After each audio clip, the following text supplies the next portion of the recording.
আমাদের দীর্ঘ 1 বছর ধরে 3 আগস্ট থেকে শুরু করে আজকে পর্যন্ত আমরা কথা বলছি। এখন আমাদের কাজ করার সময়। আমাদের আহ্বায়ক এবং সদস্য সচিব তাদের পরবর্তী বক্তব্যে আমাদের প্রয়োজনীয় দিক নির্দেশনা দিবেন। আমরা সে অনুযায়ী পরবর্তী বাংলাদেশ বিনির্মাণ করব। আমি শুধু একটা জিনিসে আপনাদেরকে প্রতিশ্রুতি দিচ্ছি এবং আশ্বস্ত করছি, এখানে আমার যারা কর্মী রয়েছেন, নেতা রয়েছেন, আমরা আপনাদেরকে প্রতিশ্রুতি দিচ্ছি, কেউ যদি ভয় দেখায়, কেউ যদি হুমকি দেয়, আপনারা পিছু হটবেন না। আমরা জানি এলাকায় এলাকায় আপনাদেরকে বাধা দেওয়া হচ্ছে, এনসিপির কর্মীদেরকে বাধা দেওয়া হচ্ছে। আমরা ত্যাক্ত কণ্ঠে বলতে চাই, টেকনাফ থেকে তেতুলিয়া, রূপসা থেকে পাথুরিয়া, এনসিপির একটা নেতা কর্মীর দিকে যদি কেউ চোখ তুলে তাকায়, আমরা তাকে রাজনৈতিকভাবে মোকাবেলা করব।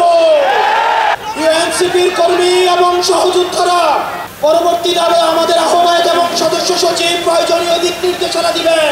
আমাদের যদি জীবনও চলে যায়,